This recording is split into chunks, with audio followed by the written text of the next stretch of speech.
Some viewers may find this content disturbing. Viewer discretion is advised.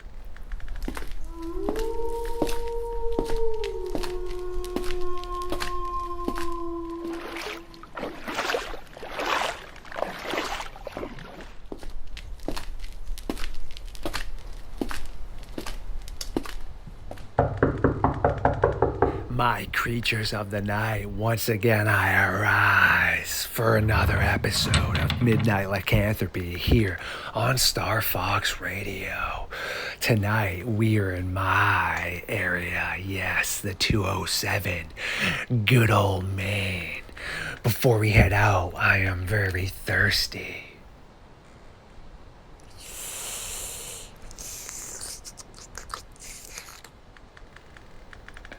Yes, feeling revamped.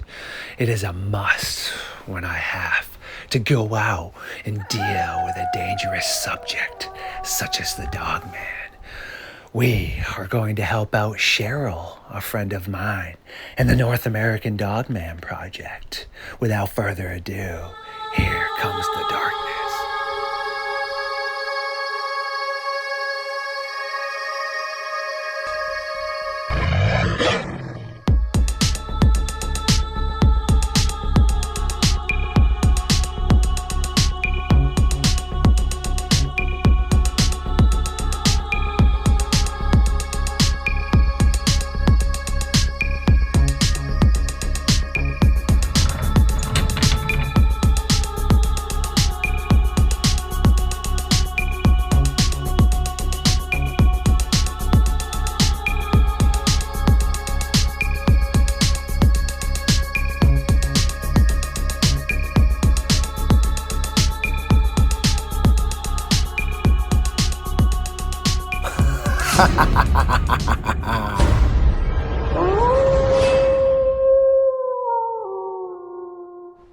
I live in Burlington, Maine. I'm not too far away. I think I'm 35-ish minutes away from that guy that had his encounter between Bangor and the next gas station. And I know that exactly the spot that he was talking about. He said he had kidney issues or he had some sort of health issues. And I think that was 2 or 3 years ago when I heard his encounter. So...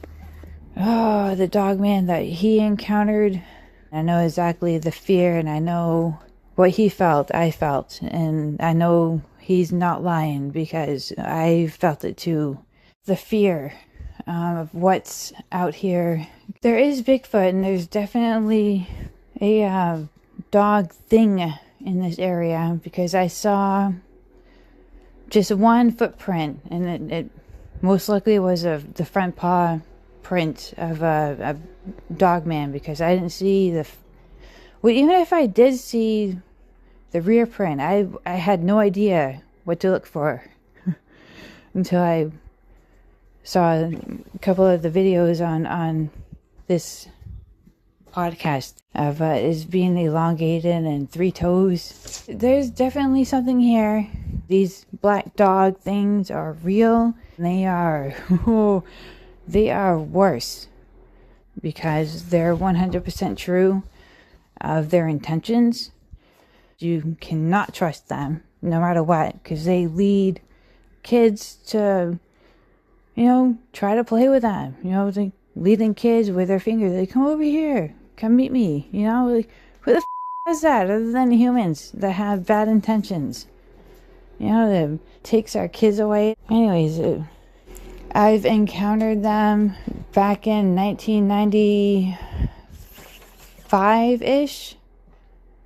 They looked just like elongated, skinny, huge wolves. They were big. They were completely black. I remember the first time I saw one, it took a chicken. When I saw it late at night, when I was a wee little kid, I think I was maybe, 4 or 5 years old, and I come running inside and telling my aunt and uncle and mom and dad and everyone else that was in the house that this huge dog took a chicken. But no one believed me. But then again, the next day they're like, where'd the chickens go? When I first saw that black dog thing, the whole feeling I got from it was pure evil. And what it did was just, it knew it was on top. It was like with every animal, you know who's on top. You got bears, black bears. We used to have catamounts here, and even moose. You don't mess with a moose. You don't mess with moose. It's like this black dog thing knew exactly what it was doing. It knew I was there watching it when it took that chicken. And then I think the next one, either it was my next experience. It was either before or just after this experience, the chicken thing. Around the same age, 4 or 5 years old, me and my sister and brother were going outside with our Nana and Grampy. And as soon as we went outside, Grampy and our brother was outside right in front of us and me, my sister, and Nana were right behind them because there was a little split because they went out first and we were a little bit lagging behind.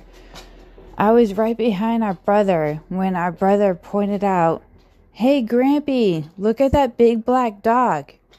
And that's when Grampy stopped, because Grampy was a couple of steps ahead of our brother. Grampy was way ahead of all of us, but Grampy stopped, saw this big black dog thing that our brother pointed out, and I saw it too because I was in front of my sister. Grampy football tackled our brother and football tackled me. So my brother was facing ahead while he was running, and I was up on Grampy's shoulders, so I saw everything that was behind us. My Nana grabbed my sister by the hand and was dragging her. We were like 4 or 5, 6 years old, so she was flapping in the wind, so she couldn't see it. No one saw anything, except for, I guess, the very beginning. At least the adults.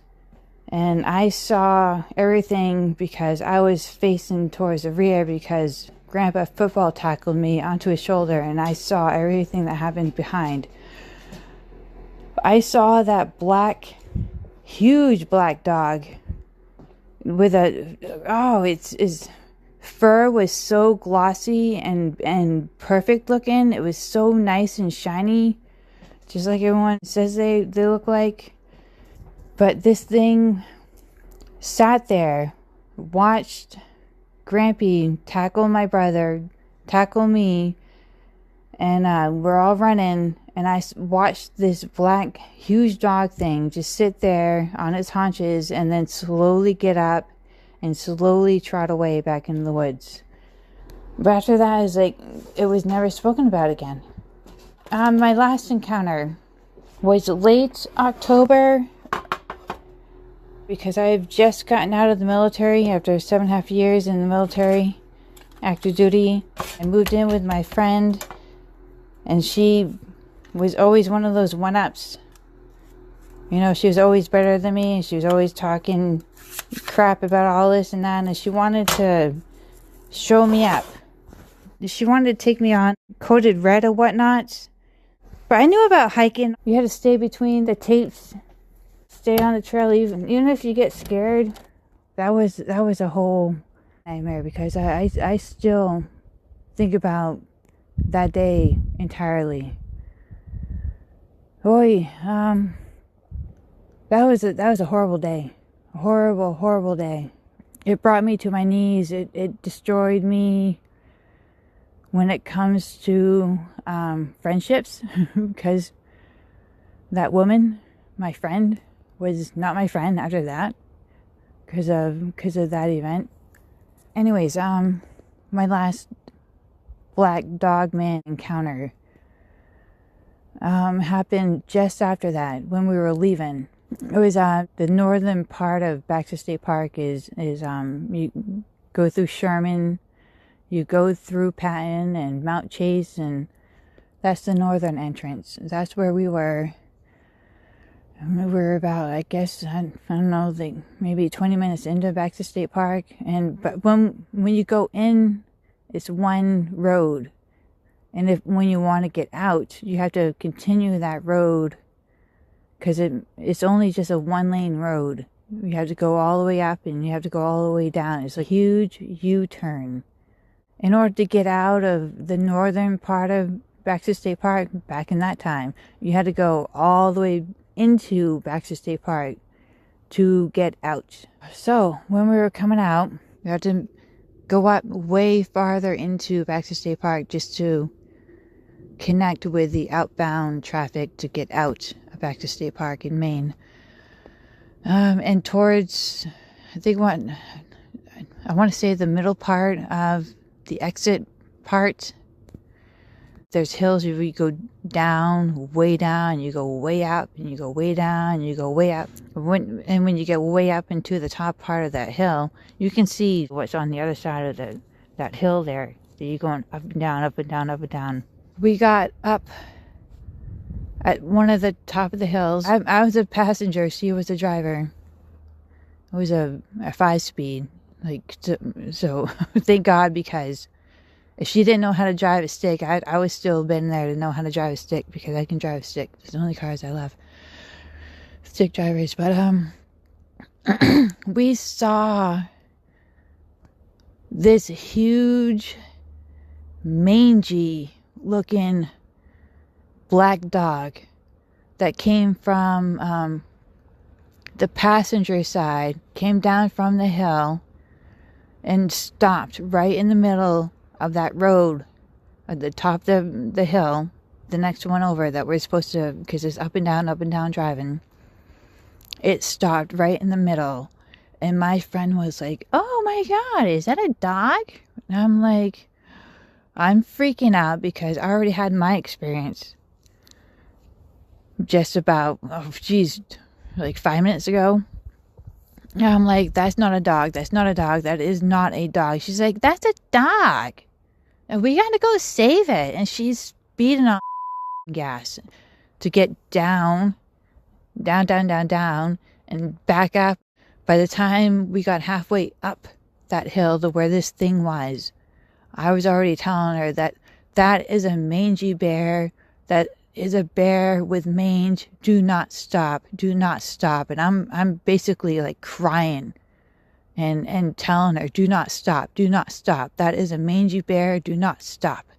Because that was not a mangy bear. That was one of those things, and it was huge. It was bigger than the ones I've seen before. But my friend she's one of those rich people that had everything. She lived in the area too. She lived 2 houses down from me, like maybe 3 miles apart. Like she grew up with wealth and all that crap, so she had no idea. She always stayed inside and watched TV and didn't go outside and play and didn't nothing. She wasn't like me. You go outside and you're thrown outside. You see things because you're forced to. Yeah, so I yelled at her and well nicely, and and she finally was, and she did slow down. She did slow down where this thing was, because she was still like somewhat convinced. Like, if I didn't tell her that it was a mangy black bear, like, do not stop, it's a mangy black bear, like she probably would have just stopped, and we would have been dead, because that thing came out, stopped, looked right at us, because we were on the hill, cresting the hill, and it looked right at us. It didn't like look to the left, look to the right, look up and down, and like, oh, or like, oh, there's a car, look at the car. Like, no, it looked right at us. And she's like, oh, poor dog, let's go save it. I'm like, oh no, Baxter State Park, there's no dogs here. Holy There's no dogs in Baxter State Park where we're at. If there's any dogs, it's a wolf. You know, and this thing was not a wolf. It was not a coyote. It was jet black. It was mangy looking. It was huge. And it was so smart. And it was one of those things that is the protectors of the woods that I heard about. Oh, so she slowed down. Thank God she didn't stop. And thank God she just rolled on through. She was just like goosenecking outside her window on the driver's side where it was walking to, and she didn't see it. So, oh my God, yeah. So those black dog things, oh, they are worse. They are worse. Thank you for everyone who stopped by for another episode of Midnight Lycanthropy here on Star Fox Radio. If you do enjoy my content, please like, subscribe, and share it. Feed the algorithm. And until next time, it is my turn to feed once again.